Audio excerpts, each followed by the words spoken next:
அனைவருக்கும் வணக்கம். இன்னைக்கு இந்த வீடியோவில் எதை பற்றி நம்ம பார்க்க போகிறோம் அப்படின்னு பார்த்தீங்கன்னா, ஒரு சப்ஸ்கிரைபர் கேள்வி கேட்டிருக்காங்க. டாக்டர், நீங்கள் சுகர் இருக்கவங்க செப்பல் போடாமல் நடக்கக்கூடாது அப்படின்னு சொல்கிறீங்க. நான் அடிக்கடி கோவிலுக்கு போகணும், கோவிலுக்குள்ளே ஸ்லிப்பர் போட முடியாது, இதனால் பாதிப்பு ஏற்படுமா, இது எப்படி தவிர்க்கிறதுன்னு. நிச்சயமாக இந்த வாரம் கூட நான் 2 பேஷண்ட் பார்த்தேன். கோவிலுக்கு உள்ளே போகும்பொழுது ஸ்லிப்பர் ஷூ இல்லாமல் வெறுங்காலில் போகும்பொழுது உச்சி வெயிலில் போயிருக்காங்க.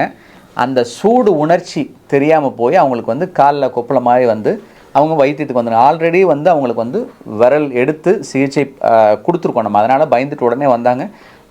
அதை சிகிச்சையை நம்ம பண்ணும்பொழுது இந்த புண்ணு எதுவும் பெருசாகாமல் சரியாயிடுச்சு. ஸோ இந்த பாதிப்பு ஏன் வருது அப்படிங்கிறத முதல்ல தெரிஞ்சுக்கும். பொதுவாக சர்க்கரை உள்ளவர்களுக்கு தொடர்ந்து சர்க்கரை கட்டுப்பாட்டில் இல்லாத பட்சத்தில், அதே போல் ரொம்ப ஏறி இறங்குற சர்க்கரை உள்ளவர்களுக்கு கால் நரம்புகள் பாதிப்பு ஏற்படும். இந்த கால் நரம்பு பாதிப்பு ஆரம்ப கட்டத்தில் எரிச்சல், வலி இது போன்ற தொந்தரவுகளை கொடுக்கும். போக போக அது மதமதப்பு தன்மை, உணர்வற்ற தன்மைக்கு வந்துடும். நம்னஸ்ன்னு சொல்லக்கூடிய மதமதப்பு தன்மைக்கு வந்துடும். இந்த மதமதப்பு தன்மைக்கு வந்துருச்சுன்னா பெரும்பாலும் அதை திரும்பியும் உணர்ச்சி இருக்கிற நிலைக்கு கொண்டு போகிறது ரொம்ப கஷ்டம். ஏன்னா நரம்பு சுத்தமாகவே கெட்டு போயிடும். ஒருவேளை ரொம்ப அதிக சர்க்கரையில் இருக்காங்க அப்படின்னா அந்த சர்க்கரை குறையும் போது ஒரு சில நேரங்களில் ஒரு பர்சன்டேஜ், ஒரு 30%, 40% நமக்கு இம்ப்ரூவ் ஆகிறதுக்கு வாய்ப்பு இருக்குது. ஆனால் பெரும்பாலும் இந்த மதமதப்பு பர்மனன்ட் டேமேஜ் தான். இதை முதல்ல தெரிஞ்சுக்கணும். ஸோ இந்த மதமதப்புனால தான் நான் சொன்ன இந்த பிரச்சனை வருது. நிறைய பேர் பார்த்தீங்க அப்படின்னா காலில் ஸ்லிப்பர் போடாமல் வெறும் தரையில் சூடாக இருக்கிறது நடப்பாங்க. உணர்ச்சி இருக்கவங்களுக்கு என்னென்னா, அந்த சூடு உணர்வு உடனே மூளைக்கு போய் உடனே அந்த காலை எடுத்துருவோம். ஆனால் அந்த உணர்வற்ற தன்மை இருக்கிறனால, அந்த உணர்வு ஃபீல் பண்ண முடியாதனால நம்ம அப்படியே நடந்து போயிட்டுருப்போம். காலெல்லாம் கொப்பளம் போட்டுருப்போம். நிறைய பேருக்கு பார்த்தீங்கன்னா 2 வீலரில் சைலன்சர் மேலே கால் வச்சுருப்பாங்க. அப்படி கூட புண்ணு ஏற்படுறதுக்கு வாய்ப்பு இருக்குது. இந்த மாதிரி பல காரணங்கள்னால, உணர்வு இல்லாதனால நமக்கு அந்த புண்ணு ஏற்படுது. இப்போது எல்லா பக்கமே நம்ம ஸ்லிப்பர்ஸ் பெரும்பாலும் யூஸ் பண்ண முடியும், ஃபுட்வேர் யூஸ் பண்ண முடியும். மற்ற இடத்துல சில ப்ரிகாஷன்ஸ் எடுத்துக்கலாம். ஆனால் இப்போ இந்த சப்ஸ்கிரைபர் கேட்டிருக்கிறது, எனக்கு கோவிலுக்குள்ளே போகும்பொழுது நான் என்ன பண்ண முடியும்? ஸோ அதுக்கு சில விஷயங்கள் நம்ம ஃபாலோ பண்ணால் இதை வராமல் தவிர்க்க முடியும். ஏன்னா இந்த வாரம் 2 பேர் பார்த்ததுனால தான், ஒருவேளை அவங்க அதை கவனிக்காமல் விட்டுருந்தாங்கன்னா கால் இழப்போ விரல் இழப்போ ஏற்படுறதுக்குரிய ஒரு சூழல் கூட ஏற்பட்டிருக்கலாம். ஸோ அப்படி இருக்கையில் ஒரு 4 விஷயம் நம்ம ஃபாலோ பண்ணோம் அப்படின்னா இந்த மாதிரி ப்ராப்ளம்ஸ் வராமல் தடுக்க முடியும்.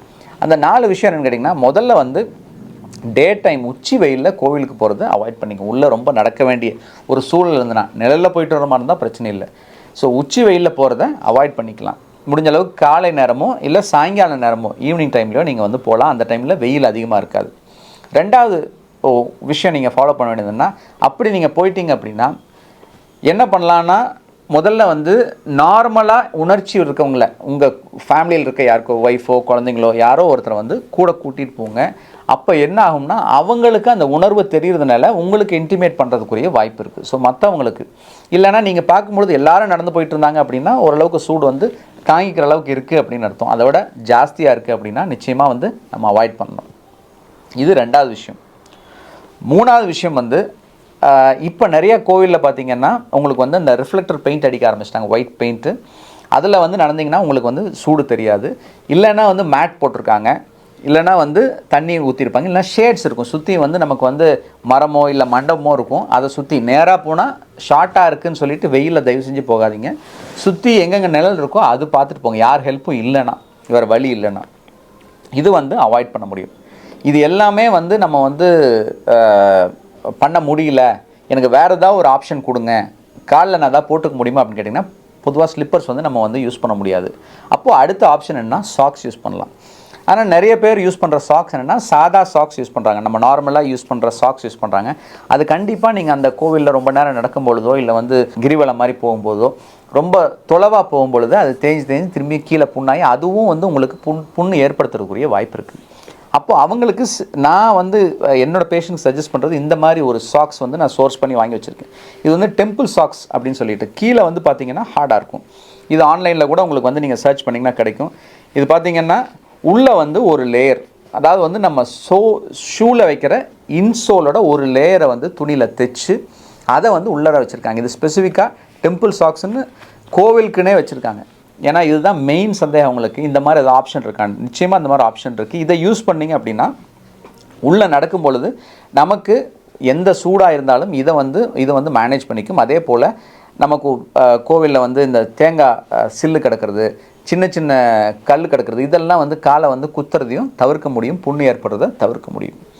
ஸோ இந்த 4 விஷயங்கள் நீங்கள் வந்து ஃபாலோ பண்ணிங்கன்னா வெயிலில் போகிறத அவாய்ட் பண்ணணும், கூட யாராவது ஒருத்தரை கூட்டிகிட்டு போகணும், முடிஞ்ச அளவுக்கு வந்து இந்த ஷேட்ஸ்லையோ இல்லை வந்து அந்த பெயிண்ட் அடிச்சிருக்கலையோ அது மேலே போகலாம்.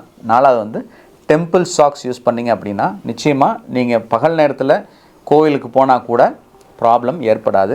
இல்லைன்னா வந்து என்ன பண்ணுங்க, இந்த மாதிரி விஷயங்களை அவாய்ட் பண்ணுறது நல்லது. ஏன்னா ஒரு சின்ன விழிப்புணர்வு தான்.